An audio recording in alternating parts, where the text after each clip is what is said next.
Hello guys and welcome back to best കാപ്പിക്സ്. Maruti Suzuki ഈ അടുത്തവരുടെ ഡീലർ കോൺഫറൻസ് നടന്നതിൽ അവരുടെ അപ്കമിംഗ് വാഹനങ്ങളെ പറ്റി വളരെയധികം ഡീറ്റെയിൽ ആയിട്ട് പറഞ്ഞിരുന്നു. അതിൽ ഒരുപാട് വാഹനങ്ങൾ ഇൻക്ലൂഡഡ് ആയിരുന്നു. അതിൽ ഇൻക്ലൂഡഡ് ആയിരുന്ന ഒരു വാഹനമാണ് ഒരു 7 സീറ്റർ SUV. പിന്നെ 7 സീറ്റർ SUV എന്ന് പറയുമ്പം എൽക്കസാർ റൈവലായിട്ടാണ് അവർ ഒരു വാഹനം ഇറക്കാൻ ഉദ്ദേശിക്കുന്നത്. പിന്നെ എൽക്കസാർ റൈവൽ എന്ന് പറയുമ്പോൾ നിങ്ങൾക്ക് ഒരു പക്ഷേ അറിയാമായിരിക്കും, എൽക്കസാർ എന്ന് പറയുന്നത് ഡയറക്റ്റ് ഒരു MG ഹെക്ടർ പ്ലസ് അല്ലെങ്കിൽ സഫാരി കോമ്പറ്റീഷനിൽ വരുന്നൊരു വാഹനമല്ല. അതിലും കുറച്ചും കൂടെ താഴത്താണ് അതിൻ്റെ ഡയമെൻഷൻസ് ഒക്കെ.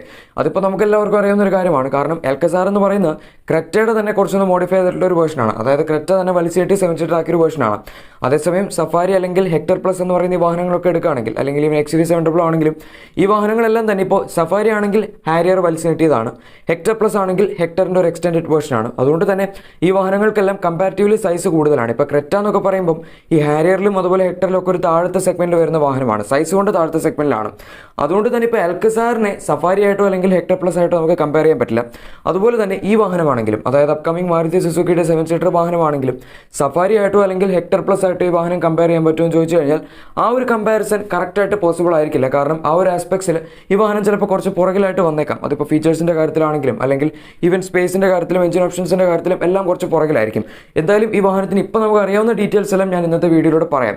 ആദ്യത്തെ ഇപ്പോൾ നിങ്ങൾക്കറിയാം, ഡയമെൻഷൻസിൻ്റെ കാര്യം ഞാൻ ഓൾറെഡി പറഞ്ഞു കഴിഞ്ഞു. ഈ വാഹനത്തിന് നമ്മൾ ടിപ്പിക്കലി കാണുന്ന പോലത്തെ സഫാരി XUV700 അല്ലെങ്കിൽ ഹെക്ടർ പ്ലസ് പോലുള്ള അത്രയും നീളമൊന്നും ഉണ്ടാവില്ല, വിഡ്ത്തും അത്രയും ഉണ്ടാവണം എന്ന് നിർബന്ധമില്ല.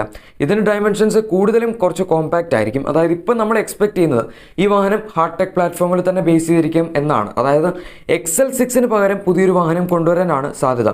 ഇവരിതിപ്പോൾ XL6 റീപ്ലേസ് ചെയ്യുക SUV കൊണ്ട് എന്നറിയില്ല. എന്തായാലും XL6 എന്ന് പറയുന്ന ഒരു വാഹനത്തിന് മാരുതിയുടെ സ്റ്റാൻഡേർഡ്സ് വെച്ച് നോക്കുമ്പം അത്രയധികം സെയിൽസ് കിട്ടുന്നൊരു വാഹനമൊന്നും അല്ല. ഏകദേശം ഒരു 2000 മുകളിലൊക്കെ ആ വാഹനത്തിന് ജസ്റ്റ് സെയിൽസ് കിട്ടാറുള്ളൂ. മറ്റുള്ള ഇപ്പോൾ മാരുതി വാഹനങ്ങളാണെങ്കിൽ 5000 to 10000 ഇടയിൽ ഈസി ആയിട്ട് സെയിൽസ് കിട്ടുന്നതാണ്. അതുകൊണ്ട് ഒരു ടിപ്പിക്കൽ മാരുതി സ്റ്റൈലിലുള്ള സെയിൽസ് XL6 കിട്ടാറില്ല. അതിപ്പോൾ ഒരു പ്രീമിയം വാഹനമാണ്. അതുകൊണ്ട് തന്നെ ആൾക്കാർ XL6 പകരം കൂടുതലും എർട്ടിഗയാണ് പ്രിഫർ ചെയ്യാറ്. അതിപ്പോൾ സെയിൽസിൻ്റെ കാര്യത്തിലാണെങ്കിൽ നമുക്ക് കാണാൻ സാധിക്കും, എർട്ടിഗയ്ക്ക് 10000 ഇപ്പോഴത്തെ കാലത്ത് സെയിൽസ് കിട്ടാറുണ്ട്, പെർ മന്ത് സെയിൽസ്. എന്തായാലും XL6 അധികം സെയിൽസ് കാര്യം അവർ ആ ഒരു വാഹനം ഡിസ്കണക്ട് ചെയ്ത് ഒരു വാഹനം കൊണ്ടുവരാൻ സാധ്യതയുണ്ട്. ഇത് എന്ന് പറയുമ്പം ഈ മാർക്കറ്റിന് ഏറ്റവും അധികം ആവശ്യമുള്ളൊരു വാഹനമാണ്. കാരണം ഇതൊരു 7 സീറ്റർ SUV ആണ്.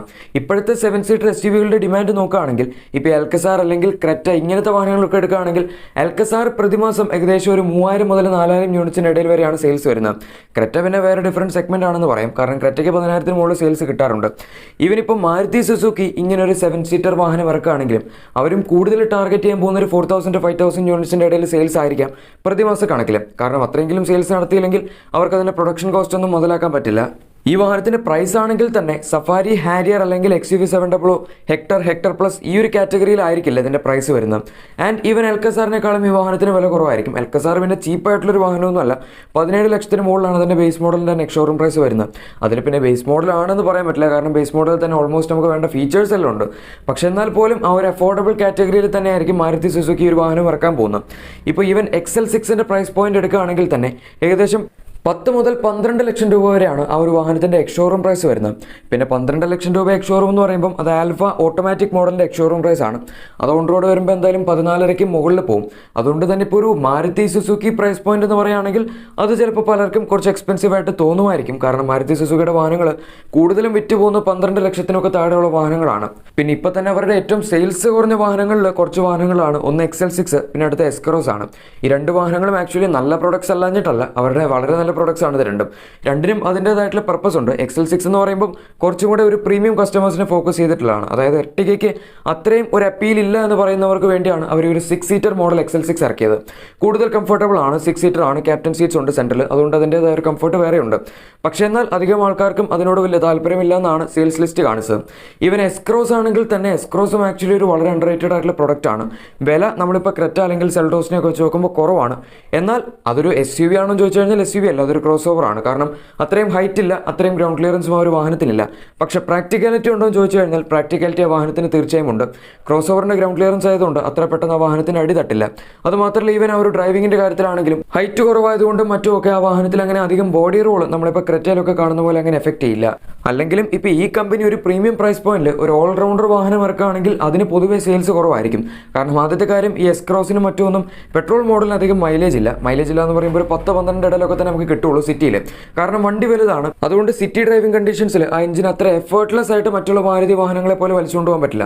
എസ് ക്രോസ് ആണെങ്കിലും ലൈറ്റ് വെയിറ്റും അല്ല. ഇനി ഈ വാഹനം വന്നു കഴിയുമ്പോൾ ഇതിന്റെ സെയിൽസ് നമ്പേഴ്സ് എത്രയാവുമെന്ന് നമുക്ക് എന്തായാലും കണ്ടറിയാം. ഇതിപ്പോൾ അവരൊരു പ്രോപ്പർ SUV വാഹനമായിട്ട് ഇറക്കുകയാണെങ്കിൽ എനിക്ക് തോന്നുന്നില്ല അങ്ങനെ വലിയൊരു പ്രശ്നം സെയിൽസിന്റെ കാര്യത്തിൽ വരുമെന്ന്. കാരണം ഇപ്പോൾ XL6 അല്ലെങ്കിൽ എസ് ക്രോസ് എന്നൊക്കെ പറയുമ്പോൾ ഇതൊന്നും പ്രോപ്പർ SUVs ആയിട്ടൊന്നും ആരും ഇതുവരെ കൺസിഡർ ചെയ്തിട്ടില്ല. ഒന്നൊരു ക്രോസ് ഓവർ ആയിട്ടും ഒന്നൊരു MPV സ്റ്റൈലുള്ള ഒരു വാഹനമായിട്ടാണ് കൺസിഡർ ചെയ്തിരിക്കുന്നത്.